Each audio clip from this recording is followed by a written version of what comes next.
What is happening, my YT gang? Y'all already know what time it is. We are back with another one you did. And today we're going to be talking about this 12-team playoff. Yes, indeed, the committee has officially put out the 12-team bracket. Who's going to the playoffs? Who didn't make it? And I'm going to tell you like this, man. It's a lot of people that are not agreeing with this bracket, man. It's a lot of teams on there that people feel like that shouldn't have been on there. And it's a lot of teams that didn't make it that they feel like they should. And one person I know for sure that is highly upset about this whole situation is my boy Paul. Yes, indeed, man. First Take had a whole talk about this conversation. Paul, my boy Dan, and Shannon Sharpe got in there and talked about how they felt about this whole playoff bracket thing. And that's what we about to check out. But before I drop that video, I just want to say please like and subscribe to the channel. That way, every time I drop something new, you guys will be the first one to be notified. But I'm gonna stop running my mouth. We're gonna go ahead and get in this video, see what they had to say about this whole playoff thing.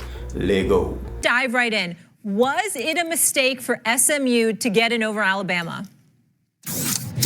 Molly, it was a mistake, but, and I say but because I understand where America is. We all saw that feel-good story on Saturday night when this great bunch from SMU on the verge of getting blown out came all the way back and missed by a field goal. So the country said they deserve it. Forget deserving. Are they better than Alabama? No, they are not better than Alabama. SMU would probably have 5 or 6 losses if they played in the SEC with Alabama or Georgia's schedule. But in the end, and I'll make this quick, Alabama did it to themselves. If Alabama had not been blown out by Oklahoma 24-3 a couple of weeks ago, I think they would have found their way in. But ultimately, Alabama can blame the committee, but they ought to look in the mirror. It's their fault. Now, I'm going to definitely go ahead and agree with that. You know what I'm saying? Alabama, man, they just blew it themselves. All right. Now, I feel like if it was a situation to where they did not lose to Vanderbilt and who else they lost to? They did not lose to Oklahoma at the end of the season, they were definitely in. But then I feel like even if they was to just lost to Vanderbilt, right? If they proven throughout the rest of the season that they were a better team than they were when they played against Vanderbilt and just beat Oklahoma, they were definitely in. I mean, point blank period. But for me, I would say, you know, based off of what I've seen, okay, this is just me, based off of what I've seen, South Carolina probably could have went before Alabama.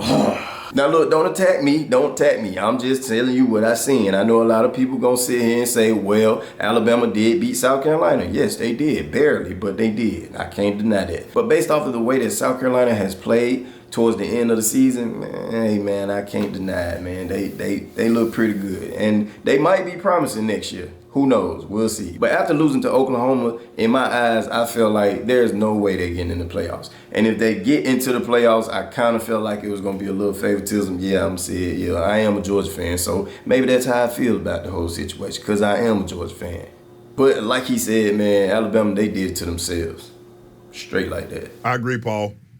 It's just hard. You lose to an unranked Vanderbilt. Now, Vanderbilt turned out to be a little better than what we thought they would be, but Oklahoma is unforgiving. It's unforgivable. You lose 24-3 to Oklahoma, who had been dead to right. They had lost, what, like 3 or 4 games in a row, and they hadn't even come close to winning. And then they blow you out on a national televised game for the entire world to see. And I'm one of the biggest Alabama fans. And I get it. I get what everybody is saying is that look at the conference that we play in, and the committee is going to have to do something about that, because what you're going to have is that team just like, hey, once we get past this schedule, let's just play cream puffs. And because I don't want to jeopardize, I don't run the risk of losing to a team and hurting my chances of getting into the college football playoffs. And so Alabama, you're absolutely right, Paul. They did it to themselves. You look at the strength of schedule, you look at all the other stuff, it was in Alabama's favor. But when you lose to 2 unranked teams, yeah, I understand. You beat Georgia, you beat LSU, you beat Ole Miss. You got some very, very impressive wins, but I'm not so sure that the wins that they had was as unimpressive as the losses, because you lost to Oklahoma and you lost to Vanderbilt. No shame in losing to Tennessee. There's no shame in that, because obviously they're in the college football playoffs. You lost to them on the road. But when you lose to Vanderbilt and Oklahoma, nah, that's unforgivable for me. Well, I thought it was the right decision to put SMU in. I have been adamant that it wasn't even about Alabama for me. If they were going to put a 3-loss SEC team in, and SMU got smoked, let's say that, I was adamant that it should have been South Carolina, because I think that they're the better football team. And I know head-to-head mattered, but it was 2 months ago when they played. Here's my whole issue with it. I think, number one, there was no way that the committee was going to watch championship weekend unless a team got absolutely destroyed in those conference championship games and penalize them from getting into a conference championship game. Because what happens is, if you do that, if SMU plays and they have that massive comeback and they lose, and you put Alabama or a Carolina or a Ole Miss in, what you're then going to have is a team next year is going to play in a conference championship game, and the night before everybody's going to get sick and they're not going to play in the game. And then they're going to go, well, we were in before and we couldn't play, so you got to keep us in. So they had to do that. Number two, this is why Ward Manuel, respectfully, when he said, well, if you didn't play in conference championship weekend, you weren't going to be able to move or something in regards to like against others who did play. Now, I really have mixed emotions when it comes to this situation. I kind of agree with him on that for what he was saying. If you make it to the conference championship, right, and you're in the top 12, win or lose in that conference championship, you should automatically get in. Because at that point, you're really going to have teams that wouldn't want to play in the conference championship because they know that it may be a chance that they may get put out of the playoffs. I would rather make it to the playoffs than to win the conference championship if it comes down to that. So I kind of feel like they gotta figure that out a little bit. And I feel like that's why they put SMU in. They didn't want to make it seem like that loss that they got from Clemson put them out of the playoffs because it's an extra game. You get what I'm saying? So I feel like they should have put SMU in because of that situation. However, I do feel like the committee got to do a little better with this whole bye week situation, man. I feel like just because you win your conference title do not mean you should get a bye week because it's a lot of other teams out there, okay? And it's just me. You know, I'm sorry to say this, but Boise State do not deserve to be getting a bye week. Arizona State should not be getting a bye week. And I'm only saying this because their strength of schedule is so weak. So weak. You get what I'm saying? They don't even really play ranked teams like that. We're giving a team like Boise State. Now, I'm not saying they don't deserve an opportunity to be able to play in the playoffs, but man, looking at the strength of schedule that other teams had to play, and because of it, they not making it to the playoffs. I mean, come on, bro. Because then you're going to have a lot of teams that are pretty much not qualified, in my eyes, based off their strength of schedule, breezing their way into the playoffs every single year. And the main question would be from everybody is, are they worthy of being in that position? If we're going to be doing this, we need the 12 best teams in the playoff, my guy. You feel me? My point is this, Paul and Shannon. Again, I'll go back to South Carolina. To sit there and say South Carolina not playing in the conference championship weekend and they could not improve means that the win they had the week before against the ACC champion did not change their strength of record or strength of schedule. That is an incorrect thing to say. I do think the great overall takeaway is the conference champions should not have auto buys. They should auto win. I totally agree with that. Because Shannon, what happens is there's two levels to this, right? One, we know the SEC is the best conference in college football because they could get the best high school recruits. That's always been the case, right? So no, the ACC and the Big 12 are not the SEC. But then, is the ACC not better than the Mountain West? Yeah. So we're giving, because they won their conference championship, Boise State, good football team, they won their conference championship in a conference, not the ACC, but Clemson, who wins theirs, isn't as a highly ranked.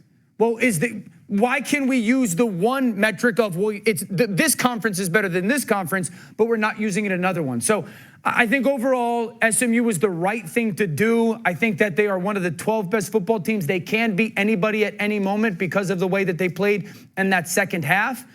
But there should be a lot of data collected when it comes to the playoff and how it. Whoa, now, hey, boy, that boy got too much dip on his chip. For him to say that SMU is what? Did he say say what? Look, man, I ain't got nothing against SMU, but I'm gonna be honest with you, they are not what he's saying they are, okay? Because to be honest with you, there are about 10 teams that I see that will destroy SMU that is playing in the playoffs right now. And if you want me to go any further, I would say there are about 3, 4, 5, 6 teams that are not playing in the playoffs that will destroy them boys if they were. So I mean, I don't know what he talking about. He tripping on that. Well, I don't know who told him that. I don't know if that's he reading the script, whatever the case may be. But boy, he got to slow down. Dan, one second. First of all, they're not one of the 12 best football teams. I mean that's not possible because look, Dan, I can evaluate how they played this year. They have one loss, and their best win is Duke.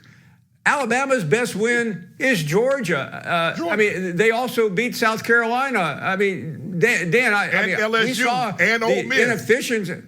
Yeah, of course. I mean, by the way, not worth debating. And your point about South Carolina is fair, but you cannot disregard head-to-head. But what Dan said there, I agree with completely, though, is this farce of a system of letting Boise State waltz on in and Arizona State. That's saying they're not. Oh, yeah. Look, man, at the end of the day, like I said, I am very excited and I'm very happy with the fact that they got a 12-team playoff now. It's long overdue. I feel like this should have been happening a long time ago. You get what I'm saying? But I'm not going to complain because it's here now. But there are flaws. There are things that they need to work on when it comes to this whole playoff situation. Just like they said, I mean, you got Boise State. You got Arizona State. These teams don't play nobody. You get what I'm saying? When you looking at the conference, the whole conference situation, you got Big Ten, SEC. Well, let me say that again. You got SEC, you got Big Ten, and you got ACC. You get what I'm saying? And I feel like to give a team like Boise State and Arizona State, who don't play nobody, their conference is like down here. You get what I'm saying? So based off of their strength of schedule, there are a lot of other teams that got to go through a lot to make it, okay?